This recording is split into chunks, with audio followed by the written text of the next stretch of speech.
Hey there everyone, I'm Fanula and normally you find me in Zone 9B, beautiful, gorgeous Northern California. Well, I am on a trip right now and I'm in Australia. Last week you saw me in Sydney in what was definitely a tropical feeling environment with heat and tropical plants growing everywhere. Well, today I'm in a beautiful spot up in the Blue Mountains. Now where I am is only an hour and a half away from Sydney, but the plants are almost entirely different and the bird life is amazing. Looking around at the plants that I'm going to show you and this gorgeous garden that I'm sitting in, you could almost feel that you're in Northern California or even Portland. It's lush, it's green, it's shady. That 3,000 feet elevation really seems to make a big difference. And the bird life is unbelievable. So, thank you so much for watching my channel, by the way. I hope you're enjoying these little trips that I'm taking and the gardens that I'm sharing with you. And let's get going. I just keep getting distracted by the birds. You could think you're in Northern California by the plants that are growing and the landscaping that's done. But once you see the birds that are around here, you would know you're not in Northern California at all. There are cockatoos, there's rosellas, there's things called butcher birds, there's magpies, which are not like our magpies. They make the most beautiful sound. And anyway, some of these birds are difficult to film or even get the tiniest clip of, but I'll do my best. Anyway, let's get going.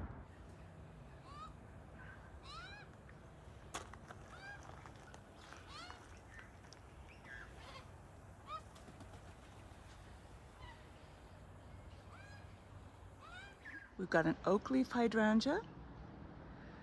Seriously, this seems to be as close to Zone 9, Zone 9B as you can get here in Australia. So they've mixed up the oak leaf hydrangea with a regular mop head right here. Very, very pretty. All underneath the shade of a cherry and a very mature Japanese maple. Here we've got another shaded bed. Looks like newly planted boxwoods, incredibly reliable edger. And in here we've got hellebores. Looks like argutifolias to me. Tough as nails, doesn't need much water.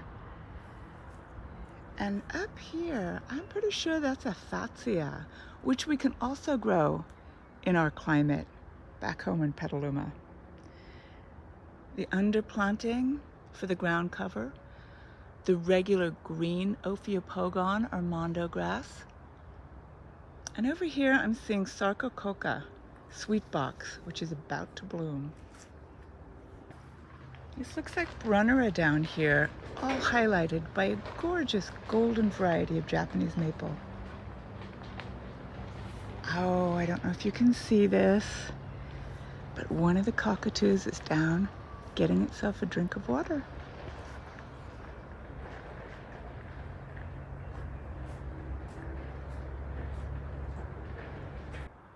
And there's a magpie. They make the best songs.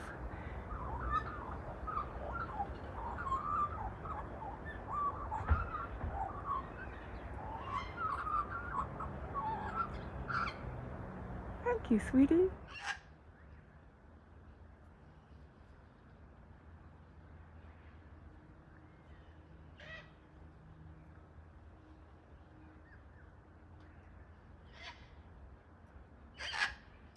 Look at this garden bed. I'm seeing lamium.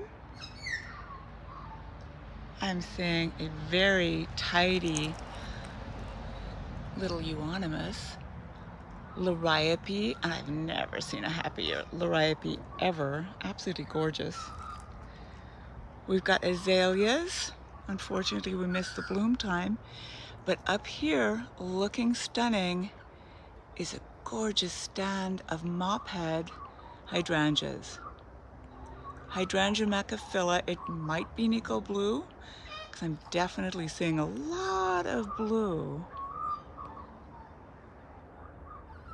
Stunning flowers in February.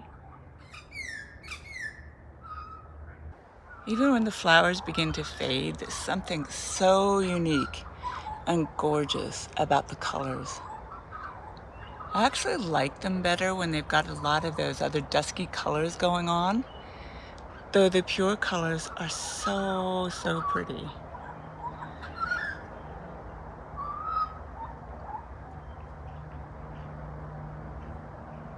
This lovely bird attracting water feature is set in this lovely little patio.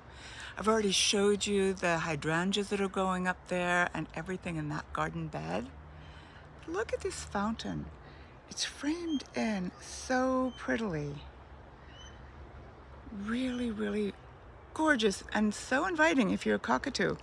But I like the gravel patio, and over here the way they handle the corner is really lovely. I'm seeing dwarf Japanese mondo grass, a container, and in that container we've got heuchera, which we grow at home in Northern California. We've got a sweet little old wheelbarrow planted up with other shade lovers. I'm seeing begonias in there, and also pig squeak, Virginia. Not in bloom because they're winter bloomers, and right now we're in summer, the equivalent of our July. And over here on the way out, we have an arbor, beautifully framing the exit. And on one side, we have a camellia, and on the other, another azalea. Let's go see what's through here. A stone walkway up. Lots more hydrangeas.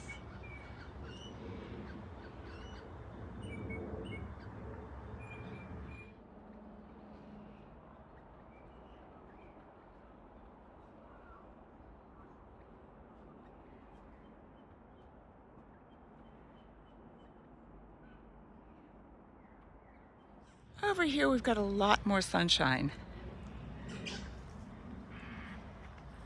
There's rosemary growing, a lot of rosemary, a few different kinds of lavender, lily of the Nile, which is very happy. You see that flash of blue back there? Agapanthus grows like crazy here.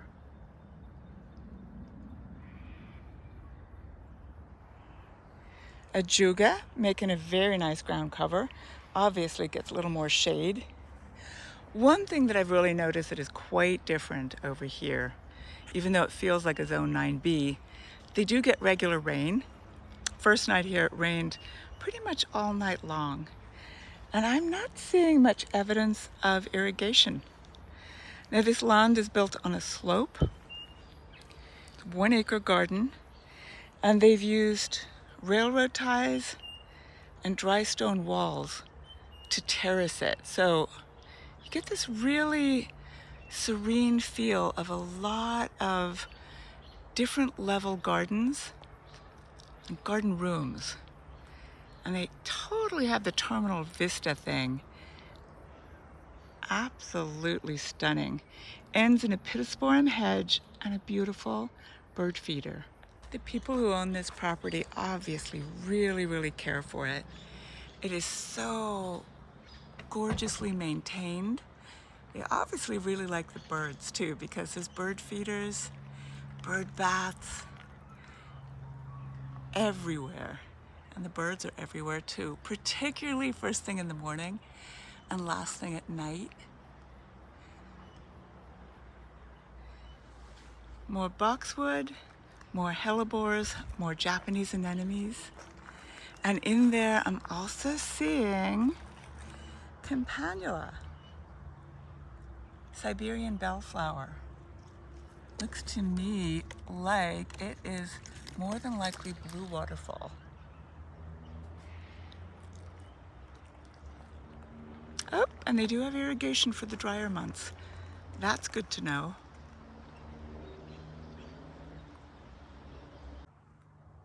Crocosmia you see all over the place here.